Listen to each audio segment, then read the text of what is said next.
roasters who start up and wanting to buy quality coffee don't realize that price and quality is related. Yeah. So we're on a cupping event now where there's a lot of buyers. Yeah. And I'm pretty sure if we ask every single person here, they want the best possible coffee, but they want to pay as little as possible, Yeah, sure. as long as it's fair for the farmer. Yeah. But what's fair for the farmer? I mean, we're not even talking with the farmer about Yeah. that.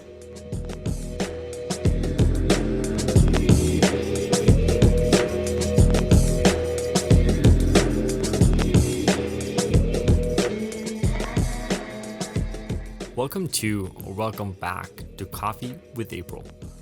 My name is Patrick Rolfe, and this is a conversation with some amazing professionals and entrepreneurs in the coffee industry, sharing their perspective and experience. It's about integrity, quality, and the future. This conversation is with Tim Wendelboe. He needs no further introduction. He's arguably one of the best roasters in the world, and it was an absolute pleasure to meet up with him at his new roastery in Oslo. So, we're sitting in Oslo. We're basically in the Tim Wendelboe roastery. We're actually upstairs at Nordic Approach, to be specific, and we'd like to be specific. I have Mr. Tim sitting in front of me. I reckon this is going to be a very interesting conversation. We're going to talk about a lot of different things, mainly because you have done a lot of different things. Yes. But I don't want to start from the beginning. I want to start by talking a bit about the beautiful new roastery space. You moving over to a lowering roast system. Yes. How has how's the last few months been at Tim Wendelboe? Very hectic. So we were supposed to open a year ago. Yeah. In the new space, and then we didn't get the permits that we were kind of relying on getting in time. So it was delayed, and then once the work started in the building, because we're in an old building that Nordic Approach has totally redone, because it needed a lot of renovation. So we also had to wait for their work to be done. But so since kind of November, I've been working more as a carpenter and what do you call it? The janitor. To make the space work, and we were done enough to start testing in January. Actually, on the 23rd of December, I was here until I think 10 o'clock at night. To make sure the roaster actually worked. And then it worked, and the plan was to do some testing a couple of days after Christmas, but I needed a vacation. I hear it, of course. So we started testing in January, along with also finishing the space, building. Ben and I did a lot of testing. I think we roasted probably 500-600 kilos of coffee, or probably even more. That we sold for a cheap price to our customers. And then cupped the coffees next to the probat samples and so on. And once we kind of were happy with the profiles, you will never be happy, but 90% happy. Then we decided, okay, on the 14th of February, I think we closed down the store, because we also needed to take out the old roaster. We already sold that roaster to Fuglen, and they've been waiting for that for a year. So then we just overnight started roasting everything on the lowering instead of like doing a little bit on the probat and a little bit on the lowering. So we had that pressure on us to, there's no room for failure. We don't want to have to return coffees from all over the world and send them new coffees if they're not happy. So we had that pressure, and that was actually nice, because then you have to make some compromise, of course, but also you have to be a little bit more clever about your decisions. Sure. Whether nitty-gritty details are important or not in terms of flavor profiles and so on. So we are actually now been producing since 14th of February, so about 1.5 months. And we're super happy. Like, it's a totally new day, life for us, because we can now roast over 70% more per batch. We're roasting 30 kilo batches at the moment, and we used to do 12. For sure. And so now we have a new bottleneck, which is packing. Before it used to be the roasting, but also we have less missed roasts Yep. It's easier for us to follow. Easier to follow the curves. So it's a more consistent roasting system in general, I would say, right? Much Without more. you obviously roasted really tasty coffee on a pro bed for some years as well, so you can do good coffee there as well. That's what I thought, at least. No, that's how it is. We all get new gears, we learn new things, and something that I've been really fascinated about when it comes to you guys in general, and maybe you as a person, is that, and I've been trying your coffees now.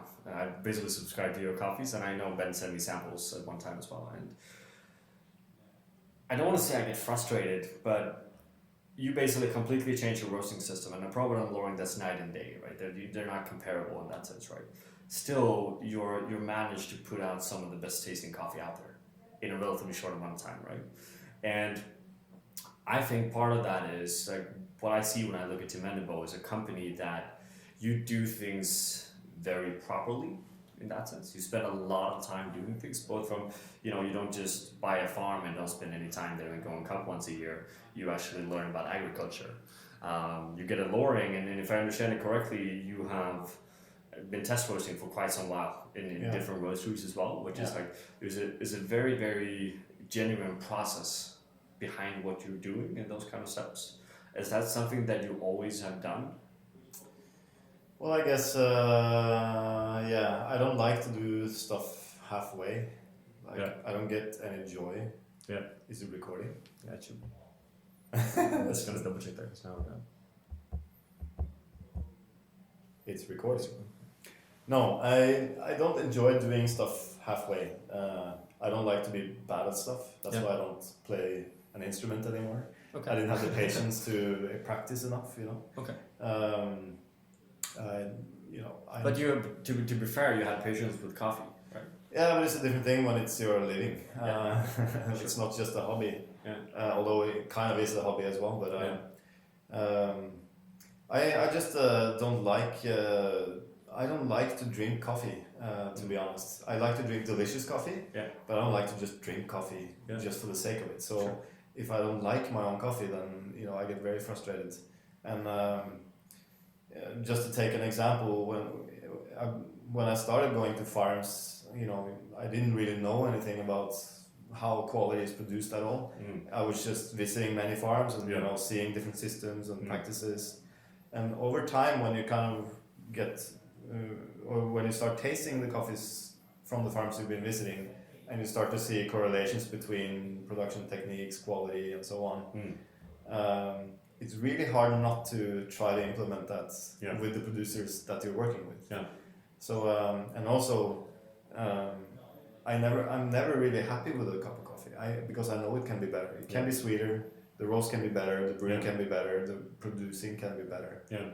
But so I think in terms of buying a roasting machine, it's quite a big investment. Yeah. We had a roaster that we just bought cheap because back then they were cheap in the market. Yeah. I actually sold it for a lot more than I bought it for. Okay, wow. And there weren't that many kind of new inventions in the roasting machines back in 2007 or 6 when I considered buying one. Yeah. But then when we started looking for a new roaster, the lowering had entered the market. Probat had changed their systems and so on. But I had kind of worked on the lowering a little bit every now and then. And, for me, it just makes so much more sense. The fact that it's cleaning the air. Yeah. We're using actually less gas now than we used to. Yeah, sure. And the fact that it's actually made to be maintained and cleaned, and it's just a totally different way of thinking.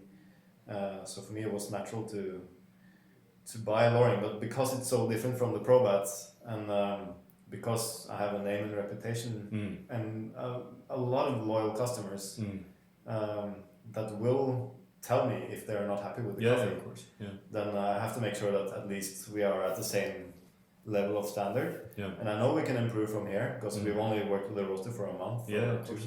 Yeah. But I don't like to screw people over. I don't like to get screwed over myself. Yeah, fair enough. So if you go to a bakery, for instance, and buy a product and you're not happy with that one product that you bought, what's the chance of me returning there? It's zero actually. Yeah, for I don't want to go back. Sure. Yeah. So you have to make sure the products are good. This is my living, so. And it's it's very simple. It's a simple process. Treat people the way you want to be treated as well. Yeah. But what have you guys done? Still, it's for me. It's because I made that transition as well. I made it twice from Loring to Dietrich, from Dietrich to Loring. And personally, I don't feel that I had any clue about the Loring system until the second time I was on it. Yeah. How did you guys actually pull it off? Like, are you guys working with any kind of like color tracking or any kind of gear to help that, or was it like where did the theory from the curve comes from? Was it a bunch of test roasting beforehand, or what is the process? So that's the thing. We don't really work with theories. Yeah. Okay. We don't really overthink the processes. Fair enough.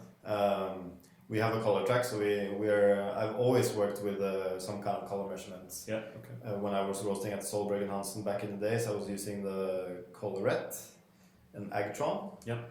And now I switched to the color track many years ago, but I started with the Colorette. Yeah.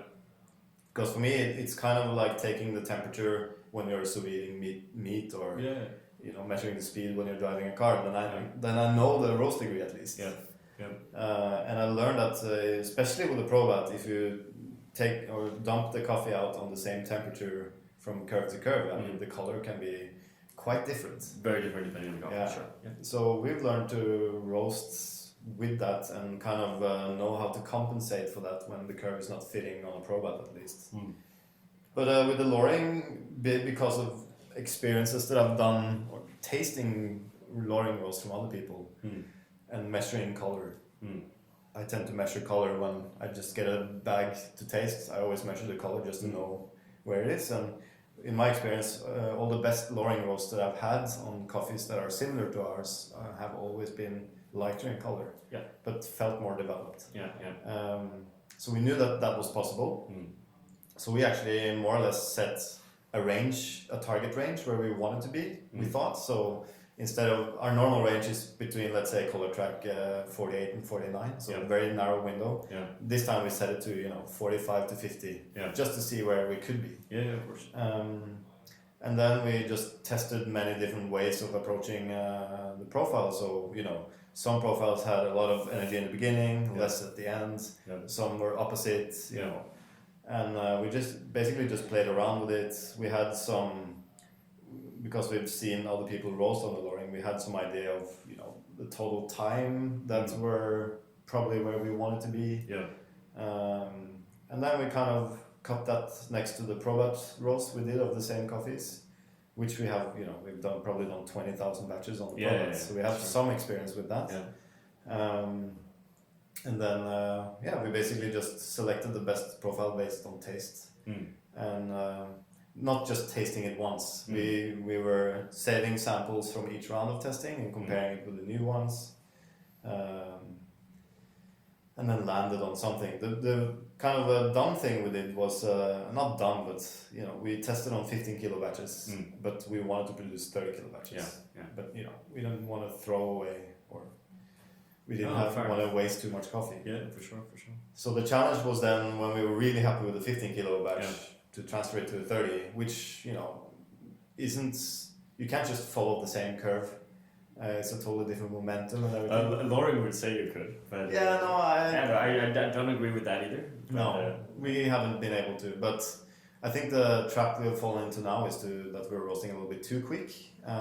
So we have to stretch the roast out a little bit more than we're doing on the 30 kilos. I think our total roasting times now, because people are gonna want to know that, is between 8 minutes 30 and 10 minutes, depending on the coffee, for 30 kilos. And, which is pretty cool. That's part of why I think Loring is very interesting as well, is that it's one of the few machines you can actually pack up pretty good in terms of percentage of capacity and still roast within a flexible range of total time, right?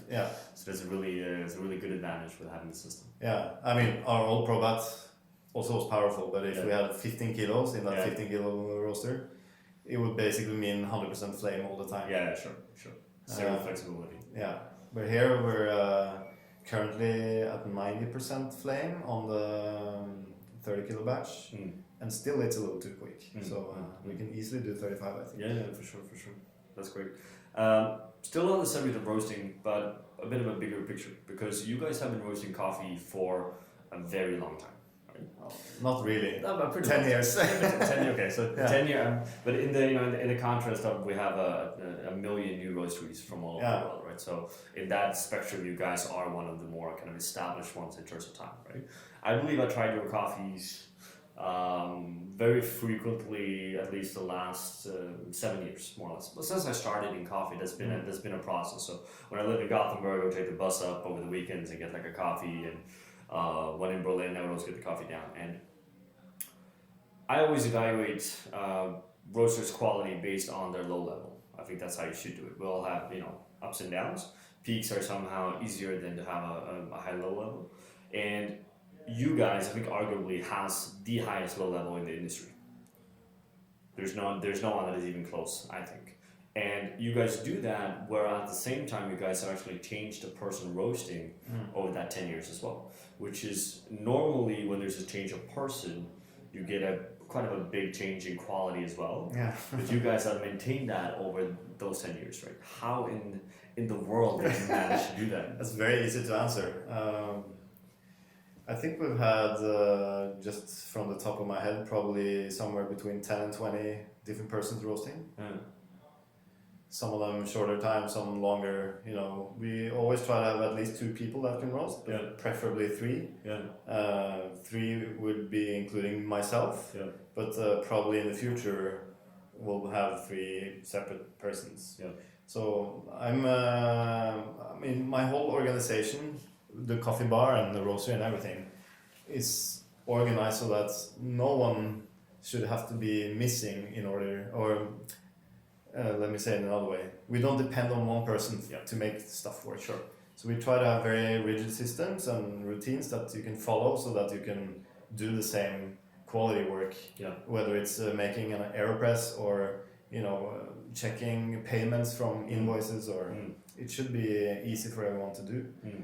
Of course, now that we've grown a little bit since we started, it's not anymore that we can have every person knowing how to do everything, which was in the beginning. Yeah. So now we have designated people, but we always make sure that there's at least 2 people who knows how to do one task. Yeah. But in terms of maintaining the quality, it's very, very easy because I do the quality control. Yeah. So I'm the same person doing it all the time. Yeah, sure. And of course I train my roasters to do it with me. So now it's usually for the last 2 years, it's only been me and Ben doing it with, Eric, who used to roast for us last year, and Marit, who started last year when he left. They're also occasionally joining the cuppings. Yeah. Now I'm actually taking the time to also train Marit to do it. So we're 3 people who can do it because I travel a lot. Yeah, sure. But the thing is that it's my name on the bag. It has to be in my flavor preference that's reflected. Yeah, sure. So that's why I do the buying. Yeah. So I buy the coffee that I like, and I set the I had the last saying on how we set the profiles. But I think that's a very unusual thing to some extent, because from what I see with other roasters is that at least over 10 years time, what happens is that the founder or the owner of that company is not going to do quality control every week, right? To be honest, right? And I think we see that, we taste that very clearly, right? Because I know a lot of other roasters that have been through a similar journey in terms of getting new staff, and the coffee is not. You can put your coffee on the table along 20 other roasteries, and you would pick out the Tim coffee. I think most people in this industry would be able to do that because there's an identity to the taste of the coffee that then seemingly seems to stay on even when you just change roaster, which is crazy in itself, right? But for me that's a very interesting process, and it translates to the coffee shop as well. I've been there 3 times now in 2 days, mornings and evenings, and had the I think Barbasilio as espresso, if I remember correctly, and the geisha as filter. And over these 6 years I've been visiting the shop as well. Like it's remarkable how high the average standard of what you serve is in that shop. And again, with several different people, right? Yeah. And sure, you can have routines and you can have processes, but in a bar it's also about taste, right? Because some days those routines are not perfectly, or that recipe doesn't work exactly, right? And how are you able to actually make that happen in two completely different businesses as well, right? So you have a coffee shop and a roastery. I think the key is to make things simple. A good example is a coffee shop that I visited in Berlin, actually, and they were offering, I think it was 5 different coffees and like 6 different brew methods. And you know, as a customer, I don't have a clue of what combination of that would be great. Confused, yeah. And then in that bar, they had the routine that barista of the day would calibrate all of these. I mean, that's impossible. That is impossible, yes. So that's why we only brew on AeroPress, for instance. Yep. We try to train them to do exactly the same thing in terms of brewing. And the only thing we change is the grind setting. And then we check that weekly with refractometers and stuff that it's within the extraction range we want. But you know, I know that our AeroPress brews are not super consistent. They will vary. But because it's a very quick recipe, you will still have a nice cup of coffee. Because you won't extract, or it's impossible to over extract. But you'll hit, you know, a window that is acceptable for most people. Same with espresso. We try to make it very, very simple to make espresso, so they only have to relate to adjusting the grinder and tasting the espresso, and that's it. So is it fair to say that you're basically focusing a lot on the low level, right? You're making sure that whatever you do will never be bad. And then you realize that it will still have different degrees of good in that sense. You can always make a cup better. But at one point you have to say, okay, this is tasting good, this is servable, this is what we want to... I will never serve... We try not to serve anything bad. And that's, I think, the difference between... even in restaurants, a great restaurant will always make bad food, but they choose not to serve it. Exactly, sure. So you have to kind of... we have a system that is very strict, so it doesn't leave a lot of room for, you know, fooling around as a barista and, you know, experimenting, at least not in the bar. But we empower them to make the decision whether it's servable or not, and, you know, to focus on what's important, which is the customer experience. Yeah, of course. Is that a conscious decision when you employ staff as well? Like, are you looking for a certain type of person? Because we all know that there's you know, a lot of very geeky baristas out there that wants to jump on and they want to, you know, try these 1,000 recipes on your guests, not in the back room where maybe they should try it. Is that something that you do you think a lot about who you're hiring? How easy is it for you to find people that you want to work with? Yes. So I've been hiring for almost 20 years, baristas. And I don't want rockstar baristas. I don't need it. And the first thing that I always kind of am not interested in is the application where it says, you know, I'm a barista, blah, blah, blah. I'd like to learn more. Of course, everyone wants to learn more. Sure. And then I'd like to start traveling and more to origins. Like, okay, but who's going to be home and work then? Exactly. So then you're applying for the wrong job. So I'm actually looking for people that have some experience. It might not be in coffee, but can be in restaurants or wine or cafe or some kind of service work. And then we basically have interviews. First I have an interview, and then Stephanie, my bar manager, has the second interview. And we kind of pick the people who seem a little bit more humble, but also eager to learn, and are kind of, you know, you sense a kind of person that you know would work well in your group, but also with your customers. And having some previous experience with baristas that think they're all that doesn't work in our bar. It's nothing wrong with being a rockstar barista at all. It's just not the type of person that we can include in our team to be able to, or to have our team work. Sure. So it's not like that I'm afraid that another person will take over all the glory in my company. No. You know, I don't care. But it's a matter of everyone needs to follow the system in order to make the shop work. And that's the same with the roasting. I remember hiring Ben, who's been with me now for maybe 3 years or 4, I don't remember. But he was roasting at Fugl in Tokyo on a very different Probat machine, more new style machine. So when he started, I gave him a task. I gave him, I think it was a nasi mento coffee that we were supposed to start roasting. I said, go crazy, make some profiles, and then we'll taste it and see. And he had read a book about roasting recently. Nice. And that was talking about rate of rise curves and so on. Yeah. So he was very focused on that. Yeah. And we cut the coffees and they were all tasting really green. Mm. And I looked at the profiles and I said, well, it's because you did this. And we tried that, 2 years, and it didn't work for us. But then he kind of, instead of having that attitude like, well, it's supposed to be like this because I read it and learned it, he just approached it with a much more humble thing and said, okay, let's try it differently. And that's the kind of people I want. Like, when we think we're all experts, including myself. Sure. But as I'm always corrected. Every day I'm corrected. So I think you need to just be willing to work hard to make the system work, and then we can fool around and play, on the side, but not while we're working. We need to, make sure that the quality is there. Not experiment with our customers. Yeah. No, I think that's an important difference, because I would argue that most, especially coffee shops, would do that. Even roasteries to some extent as well. A bit shifting gear here, but also along the side, because correct me if I'm wrong, but a big part of your personal coffee career have been the championships you won initially, right?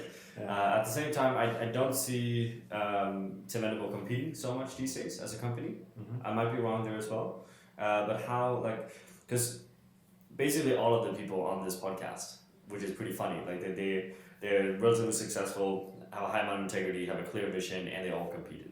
Right? Most of them a lot of years ago, not so much now.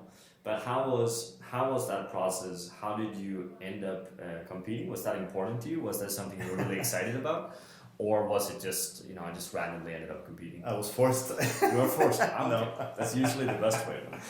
No, this is many, many years ago. My world championship win was 14 years ago. So I don't really relate to that anymore. Yeah, sure. But when I started working in coffee, which was in 98, the year later, or in 99, Solberg Hansen, who owned the coffee shops that I worked for, they were organizing, together with SCAE and SKA Norway, we called it, the second Norwegian barista competition. Okay. And my boss was one of the marketing guys, so he said, Tim, I just signed you up for this competition, it's fun, just show up, make something nice, and then I'm sure you'll do well. And I came and I did terrible. I didn't even qualify, I think, or if I did, I didn't really do well in the second round. But the feedback that I got was fantastic. The judges that were there just said, we really liked your signature drink and thought you were awesome, and you should really compete the next year. So I did compete next year, and then I came second. This was in 2000. And that was the year when the same competition was taken to the world stage in Monaco. So we had the first world championship. And the Norwegian champion, Robert Thoresen, he won the world championship. And I was able to go to Monaco and see him compete, and he had just beaten me, with whatever points. And since I was a young, arrogant guy, I thought, I can be as good as this guy and win the world championship. So that really motivated me. Then I did 2001 in Miami. Thought I was the bomb and the best because of course the competition started in Norway. So we had an advantage, and then I didn't win. I came second, but I was pretty happy with that. Had a break, I think. No, I competed in 2002. In Norway. And then I really thought I would win, because there was no barista in the world that was better than me. And then I came second again. And then I was really pissed off, didn't really understand why I didn't win. And after watching a video of myself competing, it was very easy to see why I didn't win. Because I was an arrogant prick. And also my coffee was terrible. The beans were terrible. And nobody told me that until I talked to the international judges. Was that the blend, or was that the year after? No. So in 2002 I competed with a blend called Half and Half from Solberg Hansen. which back then, not now. Yeah. Because now it's a totally different coffee. Yeah. Back then included past crop Brazilian Santos. I mean, they don't even grow coffee in Santos. Triage Malabar, so broken Malabar beans. Classic. Yeah. Monsoon Malabar, Yeah. Cape Royal Robusta, Yeah. and probably some other leftovers, from the storage. Yeah, amazing. It was terrible. Yeah. So then I took a year off to kind of re-motivate myself. I went to Italy with my best friend and also the guy that was running Stockfest together with me then, Alex. He's now a green buyer at Solberg and Hansen. So we went to Italy to learn a little bit about roasting, see how they blended and roasted coffee in Italy. We visited many roasteries and importers. And then I started kind of making my own blend. So worked on that, roasting and cupping, and they didn't even allow me to do it at Solberg. Oh, okay. But Morten from Nordic Approach now, he had just started, and my old mentor really just said, just do it, and we'll take the discussion later. Yeah. And then I had a barista that worked for me that competed in Boston in 2003, and I think he came third place with the coffee that I roasted and the blend, which back then contained some Robusta and whatever. And then in 2004 I really worked on my routine and made my own blend. I had a single origin Australian coffee, believe it or not, in my signature drink. That's amazing. Yeah. So that's how I kind of that was my motivation, was that I thought I was great, and then in 2002 I realized I don't know shit, and especially with customer service I learned a lot from being a prick and getting that brutal feedback from the judges. How did your motivation change then? Like what was your main motivation after that then? No, like when I won in 2004, I felt like I'm done with this. It was kind of, I knew it was my last time competing, but I wanted to reach, the first place. Yeah, sure. And when I did, I felt like, it felt like probably if you're a student and you study to become a doctor and then you get the degree, like now I can start working. Yeah, sure. So that's what it felt like for me. And then by chance, I was going to Athens the year after for a SCA exhibition, and they had the cup tasting championship. There was no other Norwegians there, so Alf Kramer, who was organizing the championship, said, "Tim, you're competing for Norway." Oh yeah. I came late to the competition because I'd forgotten to adjust my watch. But the Greeks were also quite late with the organization of it. And then with no clue about how that competition even worked, I managed to win that. And that was because I'd been cupping and roasting for almost 2 years intensively. Yeah, sure. And without realizing, I trained myself to learn how to cup. I wouldn't say I was a good cupper back then, because I wasn't.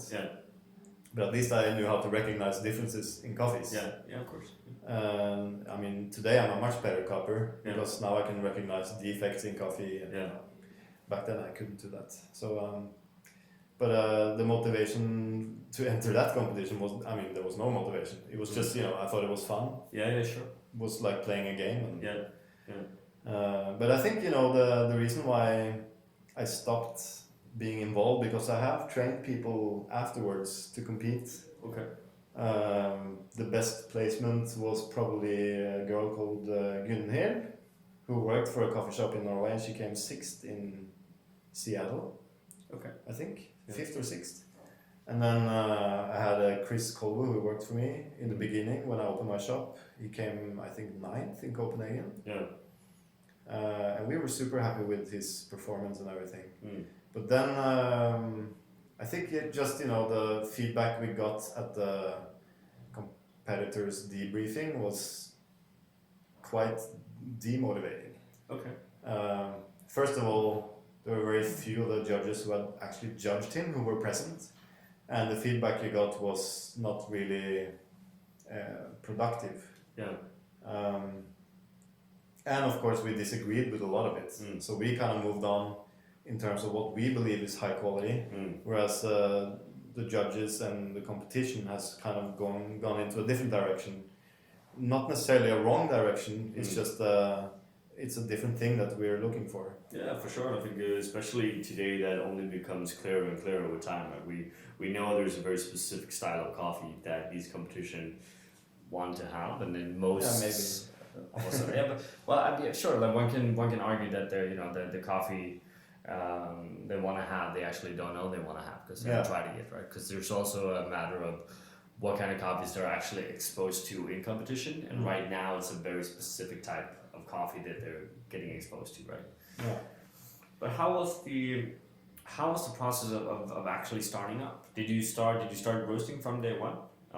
Yeah, we did. Yeah. So it was coffee shop and a roaster in the shop from day one. Yeah. No, when I was competing and back in 2004, 2005, I won the cup tasting thing. I was still working at Stockflets, which is a small coffee shop chain in Oslo.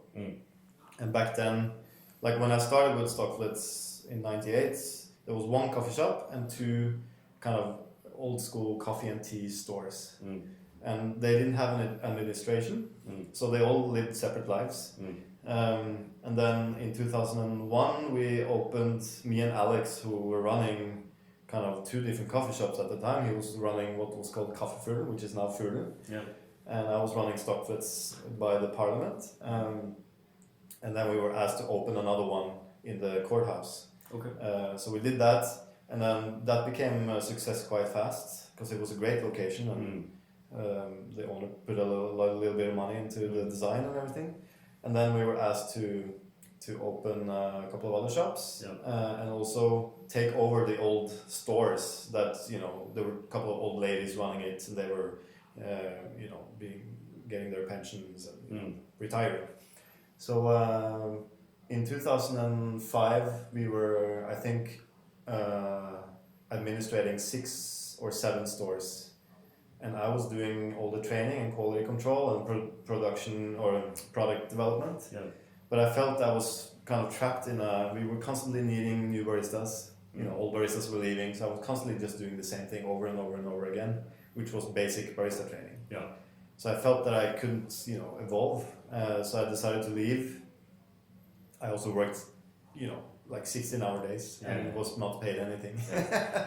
I'm not bitter, but because I learned a lot, but it was just I had to do something else. Yeah, sure. So when I won the competitions, I got a lot of opportunity to travel and do consulting, and I left the Stockflets in early 2006 to do consulting.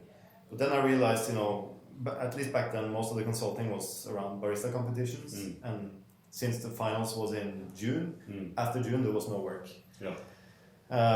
So I started talking with Andreas, who was then CEO of Solberg & Hansen. He's now working for the Nordic Approach. Yeah.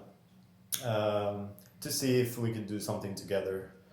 I wanted to open, didn't really know what, so we had a lot of conversations, and then it became a store where it was supposed to be a roastery and a training room, or where I could do consultancy. Yeah. And then we would also have a small bar where we could just sell coffee to show people what I believed was good coffee. Yeah, sure.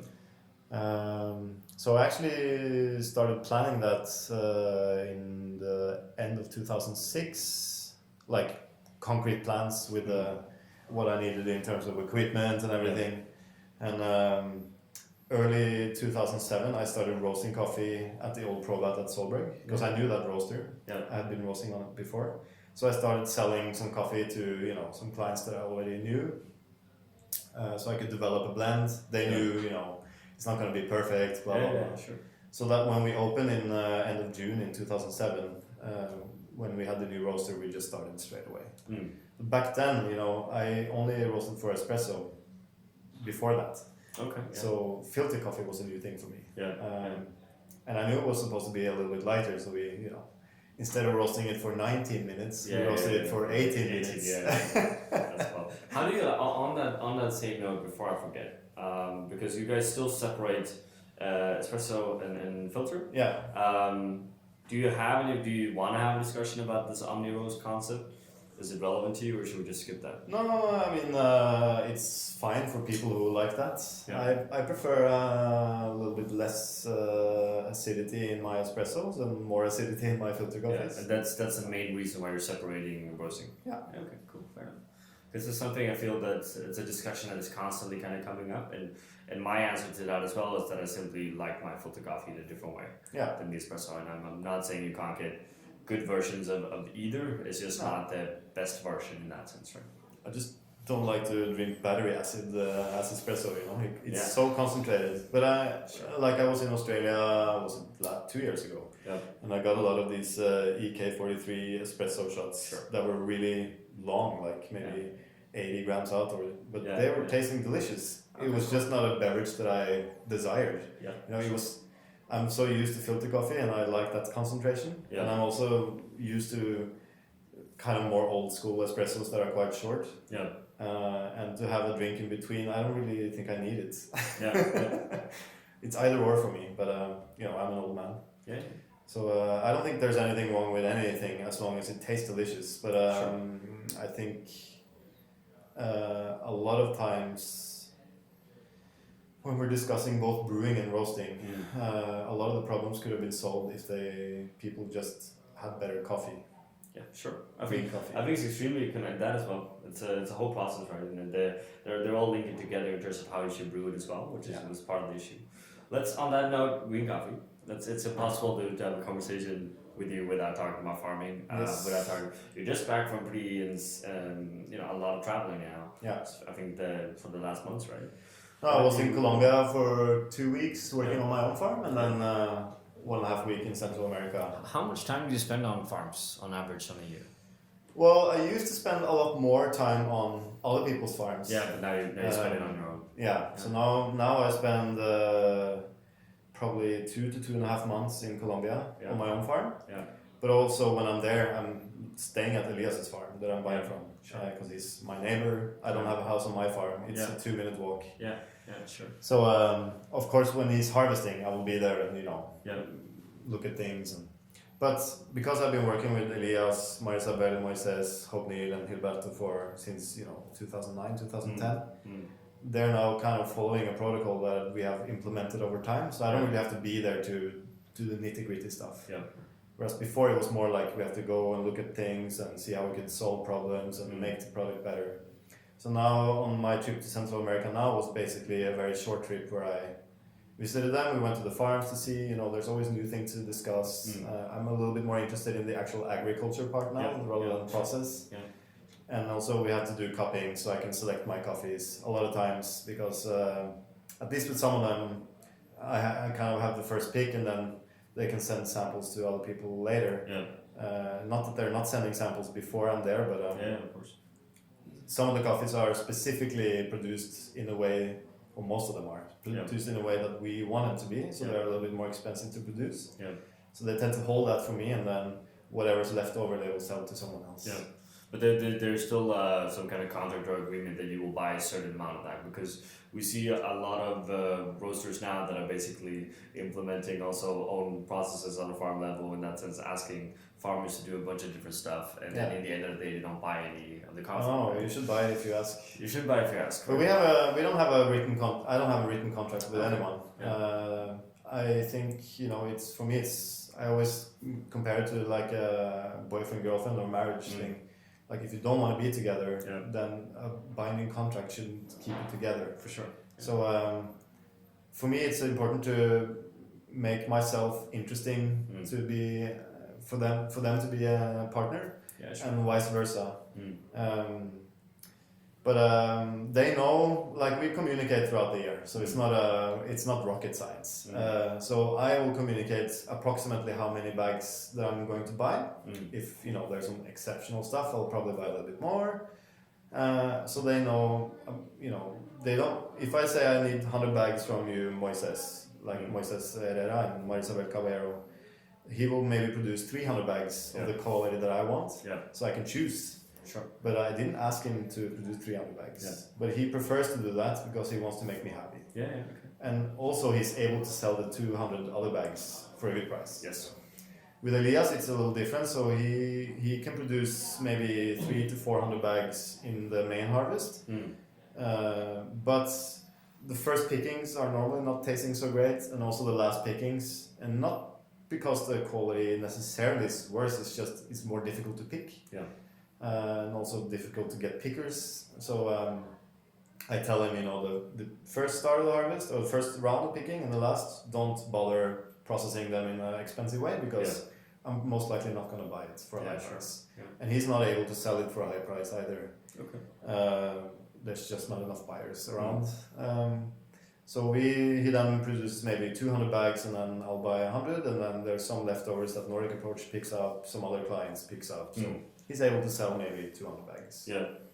Looking at your own kind of farm project, what was the route to that? Was it important for you to start a farm? Was that a new hobby? Like, how did you end up starting a farm? It's kind of this childish dream that, like when you go to a car show and you see a Ferrari and you think, I want one of those. Yep. It's kind of the same thing, but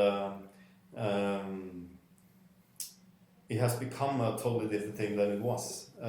In the beginning, I just wanted, half a hectare to plant some coffee, fertilize with whatever. I didn't care about that. I just wanted to test, maybe in Colombia, if we take off the Mitaka harvest, which is maybe 20%, and it's in November, if you just strip that off and let the main harvest get better, energy into maybe the coffee is better. Yeah. All these kind of stupid ideas. Maybe if we grow more shade and then it became. Then Elias offered me to buy 7 hectares instead of 1, which I was asking. Okay.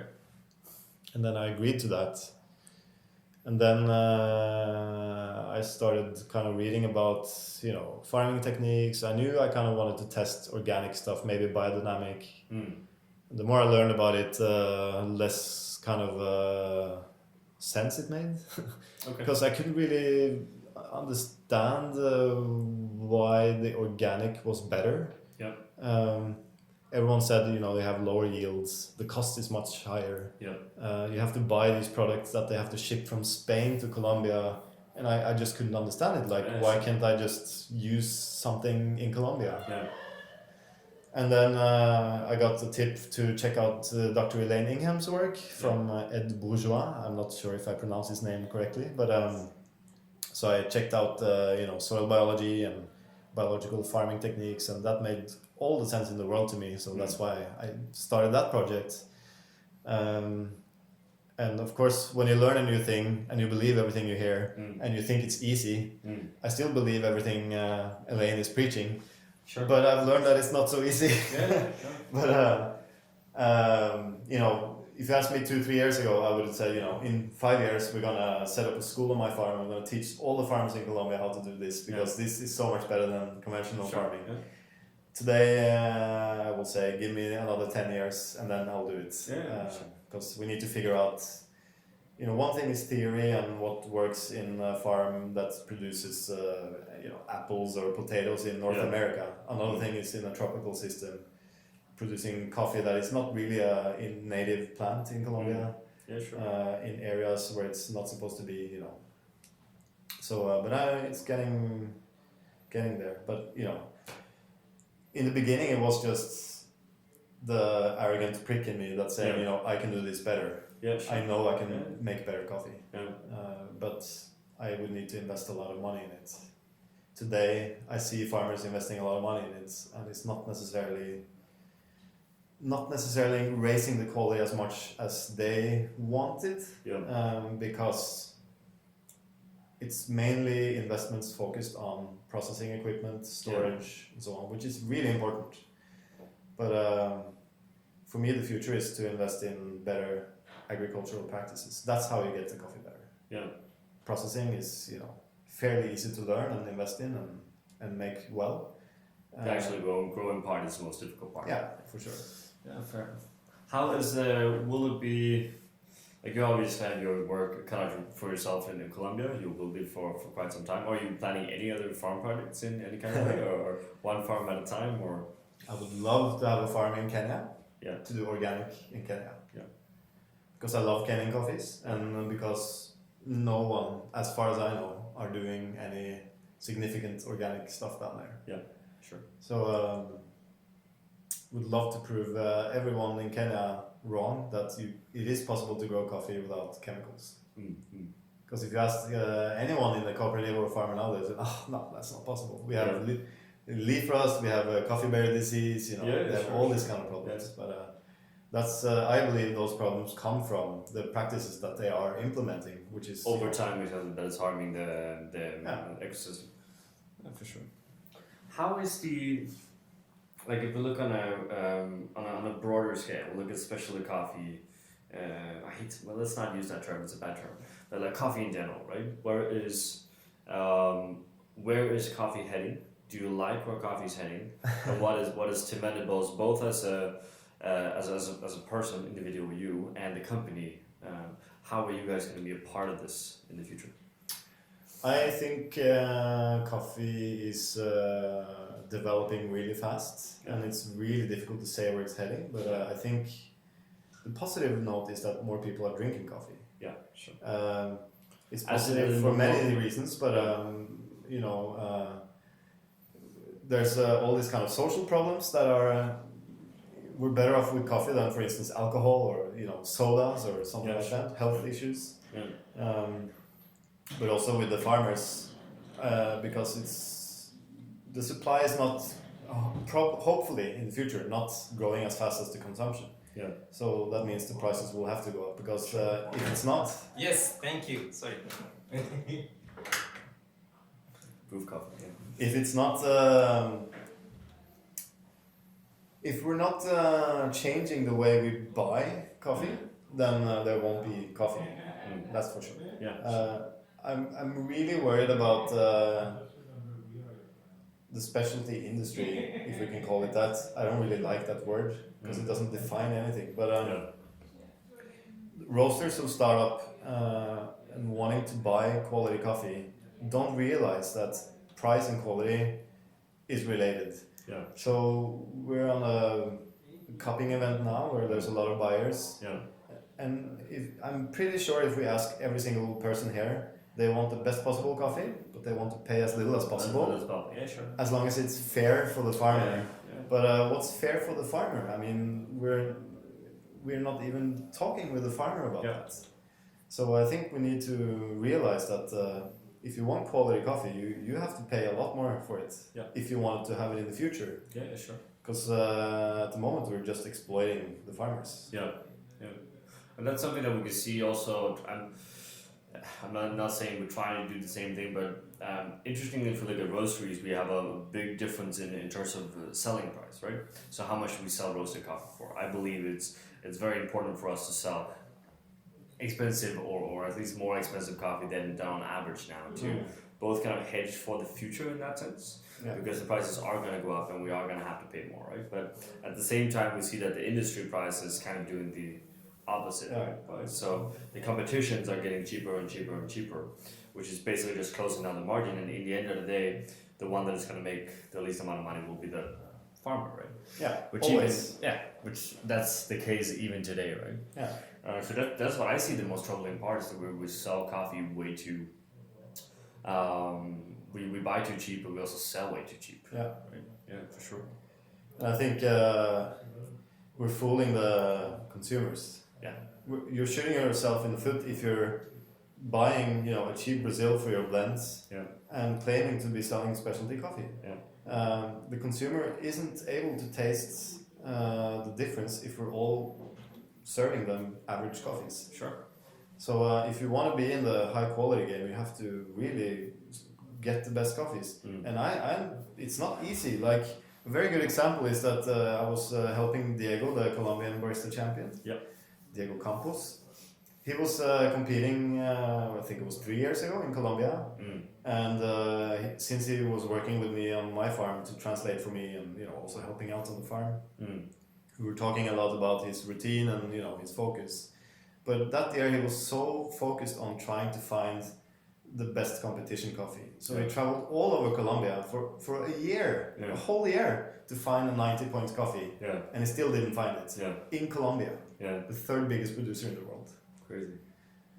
And so he ended up not winning the Colombian Barista Championship because he had spent no time on his routine or anything. He had spent all his time looking for a coffee. So the next year, I told him, you've spent many months on Finca Tamana working on the coffee with Elias. You know everything about this coffee. Yeah. Why don't you just take an average good coffee from his farm and present it in a really good way? And he did, and then he won the Colombian Championship. Yeah. And of course, he didn't do so well in the WBC, but at least he came to the WBC. Yeah, of course. So I think, it's not about having 90-point coffees, because they rarely exist. Yeah. It's about having a really good coffee that is sweet, that is clean, can have some fruit flavor and so on.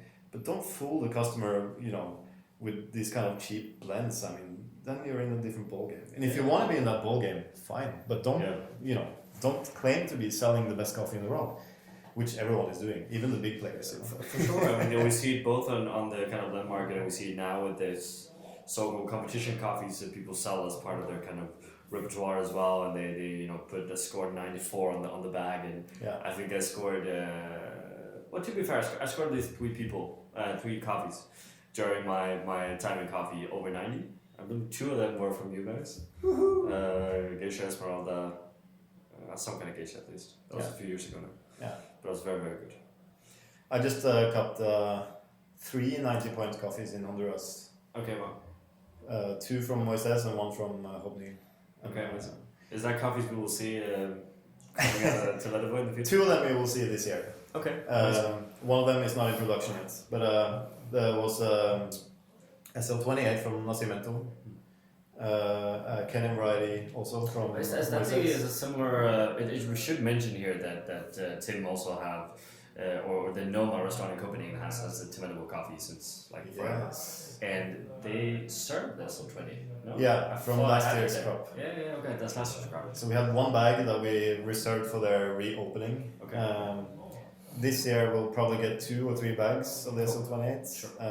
And it's tasting phenomenal this year. Yeah. I just tasted the first picking, and the later picking is always better. Always better. Yeah, sure. And then it was a Kenyan variety from Moises in Marcala, which is south, which was incredible. And then his geisha. So the geisha that we have this year from last year's crop, from the Caballeros, is a mix of all the geisha that they had. Yeah. Which was kind of a dumb thing to do, because it doesn't taste phenomenal. Yeah, sure. They had separated some, lots that they competed with and did well with, but so on. So this year, Moises, I talked to Moises before the harvest, and we decided he was going to, because it's not a lot of coffee, so that's why he blended it last year. Yeah. This year he picked coffee and kept every picking separate. Yeah. And he has geisha planted on various farms. Yeah. So then when I was there just 2 weeks ago, we cut through all the pickings, and there was some lots that were phenomenal, and some were really average. It was ranging from 84 points to 93. Yeah. So of course we were able to pick out the best ones and make a lot from that. This is very small amounts. The funny thing is that some of the really lower scoring ones and some of the higher scoring ones were coming from the same trees, from the same lot. Okay. It's just 2 different pickings.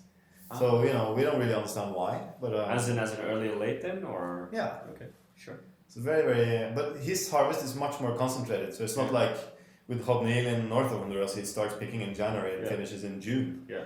But Moises is like January, February. That's it. Yeah. Okay. Yeah. So it was really interesting to taste, and I mean, some of the lots were just not tasting floral and citric at all. They were just like almost nutty and quite bland, and the other ones were phenomenal. Yeah. And how much do you think? Because we had an interesting discussion about this yesterday as well, drinking Johan Kute. Yeah. And I think again we're at this coffee event at Nordic Approach at the moment, and it's so much stress to get coffee and to evaluate coffee based on what is tasting right here, right now, which is basically just pre-shipped samples of various kind. A lot of them very, very early pickings. Yeah. Like Kenyan coffee, we're talking December-ish, which most of the time is not very tasty, right?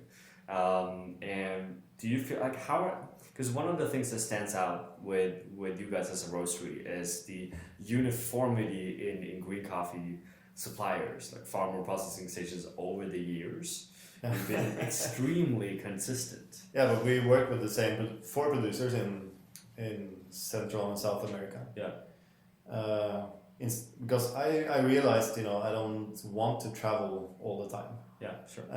So it's better that I focus on less producers, Yeah. but help them get seeds Yeah. and from other producers in the area so they can produce different types of coffees. Sure. Yeah. So I'd rather buy 4 coffees from one guy than 1 coffee from 4 guys. It's easier to do quality control on the farms when you do it like that. And it's just easier. I'm a lazy guy, so it's easier in general. In Kenya and Ethiopia, it's really difficult, but we started buying coffee from Hinkuta through Traboka actually. Okay. And then I went to Ethiopia and visited the Sidamo Cooperative Union when I funded Nordic Approach with Morten. And he offered to sell some Hinkuta to Nordic. So we bought some through that and then have been buying every year since. And I mean, it's consistently been quite good. There's ups and downs, but it's consistently great. It doesn't change administration overnight. So yeah, sure. And in Kenya as well, we have kind of focused on, or at least tried to buy from a few cooperatives year after year. But it's very, very difficult. It's easier now that I know a little bit more of the exporters around and so on, but it was a little bit more difficult before for me because I was much smaller too. Yeah, of course. But like with Capsicchio, we've been buying that for many years. I was actually their first buyer that ever went there, just because I was curious. Someone had mentioned to me that we're planting coffee in the West now. Yeah, in a different part of the country. Yeah, sure. But it's always been there. It's just nobody has paid attention to it. Yeah, and it's too for those of you that don't know, like most of the coffees come from the central regions of Kenya, right? And it is probably the best Kenyan coffee. I don't know. It's a distinctly different kind of coffee as well in that sense. So it's either you love it or you don't maybe, but I still hold it as one of the better ones. I think the pea berry you had early last year. Yeah, that was good. Like fucking, that was fucking amazing. I bought some really good lots this year as well. I cut through I think 4 or 5 lots, and one of them was really good. Yeah. So with Kenyan cooperatives, all the washing stations produce maybe let's say they produce 10 lots of really high quality coffee in a season, maybe even 20. Yeah. And then out of that you will get big beans, small beans, so double A's, A, B, P berry, and so on. And not all of these lots are great. So you can see the same coffee, different roaster, same name on the cooperative and everything, but it will taste very different. The most kind of well trained cooperatives are more consistent batch to batch. But you see that kind of smaller cooperatives that might have capacity problems during harvest because they want as much cherry as possible. And then they might buy too much and don't have drying capacity. They don't have fermentation tanks enough, so they're not able to produce consistently. So with Capsicchio, that was definitely the case in the beginning. Now they have improved their infrastructure a little bit. We also set up drying tables there, and so that's the first years you were lucky if you got a lot of coffee that tasted good. Now we can at least select from several lots. But it's interesting, and it's also about, you don't have to buy from the same cooperative in Kenya every year. They sell a lot of coffee, and we're like a drop in the sea. But like with Karagoto, they do recognize me when I come back. They know who I am. I don't really think that they are going around thinking about, this year we're going to produce this for Tim. I don't think so. No. But I think there's a commitment from my side that I want to support them. Just need to figure out a better way to do it. Yeah. And I think that's something I hear is a similar kind of thought process as I heard I talked with Colin at 3FE last week, and then he also talked a lot about from a entrepreneurial business owner roaster perspective, whatever you call it, the importance of kind of isolate and focus on processes and not trying to be everywhere, but trying to do what you do really, really well. And it seems like that's kind of the essence of what you're trying to do in every single aspect, whether that is farming, roastery, coffee shop, right? and you have been doing a lot of different things. And as you mentioned as well, you were one of the founders of Nordic Approach as well. And how a lot of people would be happy with just a coffee shop or just a roastery, right? But you seem to keep on pushing more stuff all of the time. Where does that come from? Where will that take you in the future if you get to decide, like, what's the the best scenario of 10 years? Where are you? Where do you want to be? So,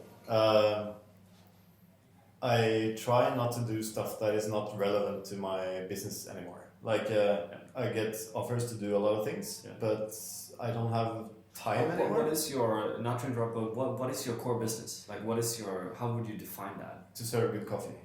Okay, cool. Yeah. That's what we do. Yeah. If I don't serve good coffee, we don't sell coffee, so then I can roast, and so on. So that's our main business. And of course, I run my company. Yeah. But I do get a lot of really tempting offers to go here and do this and do lectures and so on. And I want to do it. It's just I realized last year with all the travels and everything, I'm married now, so I have a wife that I also have to at least spend a little bit of time with. Sure, yeah, of course. Weekends, I try not to work too much anymore because I've done that for 20 years. Yeah.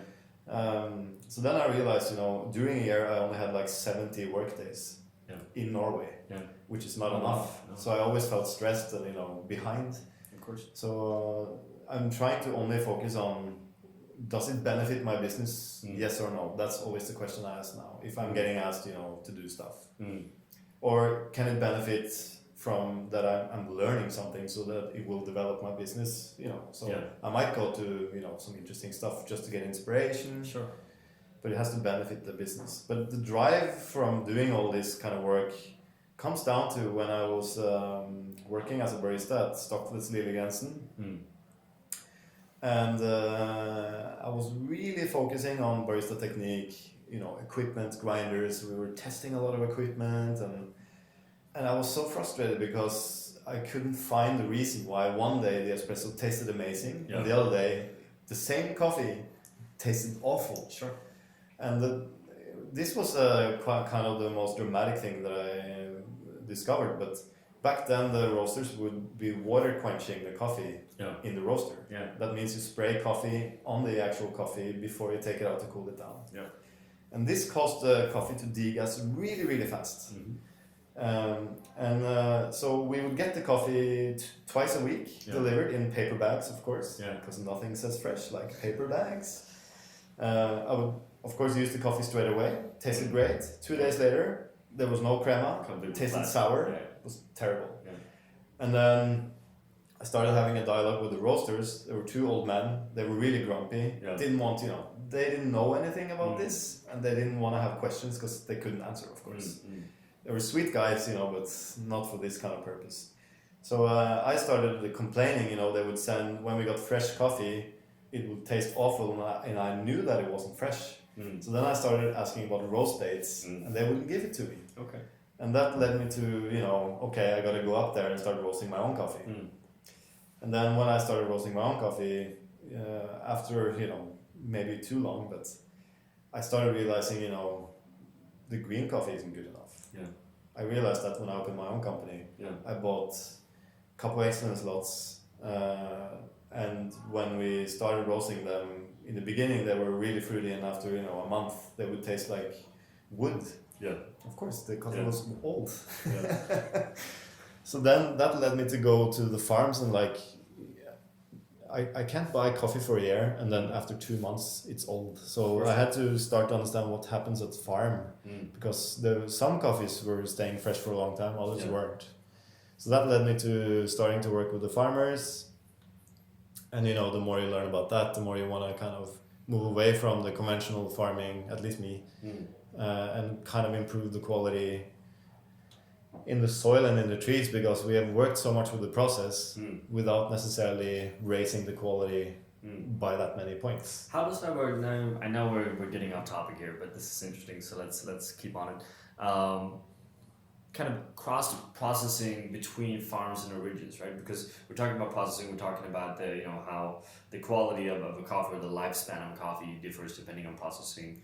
I think a lot of people would agree that Kenyan coffees in general holds up amazingly well due to a very, very good process to some extent, or Ethiopian coffees as well. Can you take things from Kenya and put that in Honduras or Colombia and that will improve the coffee in the same kind of way? Or are the original, the plant or the source itself too different for you to apply the same processes? No, so I've been implementing African processing techniques on all the farms that I work with, and testing different techniques to see the impact on shelf life. Because I don't really care about the kind of added fruit flavors you get from, naturals and honey process and prolonged fermentation and anaerobic fermentation. I personally don't like those flavors because the flavor is more or less the same, whether it's in Brazil or Ethiopia or Colombia. So I just want a clean, sweet coffee. That's what I want, and I want it to stay clean and sweet for a long time. Of course, if the coffee has fruit flavor or not, for me that's more depending on the growing conditions and the variety, more so than the process. Of course, you can tweak the fruitiness a little bit with some fermentation and so on, but it's a very thin line for me, at least, where it becomes too much pulpy flavors. I just don't like that. I guess I've smelled too many of those mountains of pulp behind the washing station to not like it. So we've done a lot of testing, especially with washing and soaking and drying, and then of course storing in grain pro bags compared to the kind of normal nylon bags, so airtight bags. And for sure the coffee stays fresh for a long time. Like when I started buying from Honduras, everyone told me, Honduran coffee fades fast. But the beans doesn't know where it's grown. Like whether it's El Salvador or Honduras or Kenya. We could notice that some farms it was great and other farms were not. And then I realized it was the drying times and the temperatures had a huge impact. So now we're basically shade drying all the coffees, which means we're putting them on some kind of elevated bed or a kind of a plastic patio, but with shade nets, so that the drying times are between 14 to 30 days, depending on the farm. And the reason why you can't just take a Kenyan process and put it in Colombia is obviously it rains a lot more in Colombia. Definitely, it's a different climate. So you need to build different dryers and so on. But you can implement the same theories behind the techniques and kind of replicate drying times and replicate washing times and fermentation times to get it to taste clean, sweet, and fresh for a long time. And it works. Like the only coffee that we have at the moment that has some signs of starting to get faded is Nacimiento coffee that is harvested a year ago. It's still tasting really good, but if you compare it to some of the other coffees that we have that are vacuum packed, then you can notice. But that's the only coffee that wasn't vacuum packed last year, except Hunkuta and this. And this year we will vacuum pack it. So even Hunkuta? No, the Nacimiento. Okay, sure. Cool. We started a bit off, but back to my original question. Everything is off topic. Sure. That's how we do it here. Like we're trying to keep it interesting. But again, future. Where are you going? Like, what do you want to do? What is left to you to do? You have a coffee farm. You started a green coffee company. You have a roastery. You have a coffee shop. You have probably the strongest brand in specialty coffee. That doesn't help, It doesn't help sales, no, but the problem with that is that nobody in specialty coffee buys coffee, because at least internationally, most of the people who goes to fairs and stuff are either roasters or going to be roasters, or equipment manufacturers, so it's not like if you have a very strong brand that you're going to sell a lot. Actually, we're still quite small. We're roasting about 40 metric tons a year, which is about 650 bags of coffee. And that's after 10 years. But where I'm heading is probably my first goal now is to produce more than 4 coffee cherries on my farm. Last year I produced 1. This year I'm producing 4 if they survive. And to get my farm up and running. So that's going to take a lot of my time in the next 5 to 10 years. And the goal there is to succeed with the biological techniques that we're doing, produce more and also better coffee. And when we succeed, not if but when, Yeah. we will. I will try to at least make a training center there for local farmers, but also internationally, if farmers wants to come and learn, we will be happy to do that. So I will have to train people, and so that's going to take a lot of time, and of course, getting more delicious coffee for my store. We are, every year we're getting more and more delicious coffees. The problem with working the way I do is that I'm only working with the same producers every year. Yeah. So for me to be on this cupping event with Nordic approach is almost it's not so productive for me. I buy Ethiopian coffees through Nordic. That's it. But it's not like I can. Personally, I don't want to go and just buy the best coffees that I can find on this cupping just to have it. That doesn't give me pleasure. Yeah. I find pleasure in following a development, knowing where the coffee was grown, knowing how it was produced. That gives me pleasure. It doesn't need to be a very fruity coffee or whatever. As long as I can taste and kind of emotionally taste the effort that's behind. So we started, I think now 5 years ago, to plant new varieties with different farms that we buy from. And we started to get some of it 2 years ago from Tamala. We got some SL28, some Typica. Also last year we started getting SL28 from Hobnid in Honduras. This year I'm getting half a bag of a Kenyan variety. We don't really know what variety it is, but we know it's Kenyan. They just call it Kenya in the area, which is tasting really good. So I'm getting a little bit of that from Moises. Next year, probably Hilberto will sell me some Sudan Rumé, some other stuff. Yeah, okay. So, but this work started 5 years ago. Yeah. Now we're seeing a production because we started with a handful of seeds. Yeah. It takes time to develop. Yeah. So, have you always been? It sounds like you're an incredibly patient person. Have you always been there? yes. Yeah. In many terms, but in other terms, no. If I want stuff done now, Yeah. Okay. Which is. It's a little bit of both, because the reason why we in the past have given money to farmers to build dryers and stuff is because I don't have the patience to wait for them to do that in 3 years. I want it to be done now.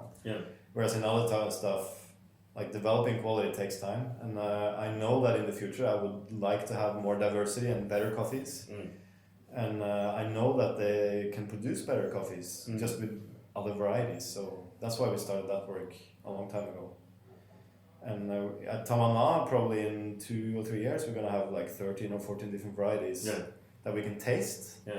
Some of them will be producing maybe 2-3 bags, and then we'll take the best stuff and plant more, and then we'll have to wait another 3 years before we have production. That's the thing, it's a long process. It's going to be But then I don't have to come to these cupping events and have pointy elbows and say, I'll pay $20, I'll pay $30. So I don't have to play that game, which is much better for me. I'm a lazy guy. I'm not sure if people would agree with the fact that you're a lazy guy, but I think that's actually it's a great place to kind of wrap up. I think we've got a good insight in what you have done, perhaps why you have done it, and what you're going to be up for next, which is really interesting. And I think we're all expecting the best tasting coffees in the world coming from Tim, because that's what we've been seeing. Yeah. Cool. Best of luck with that. Thank you.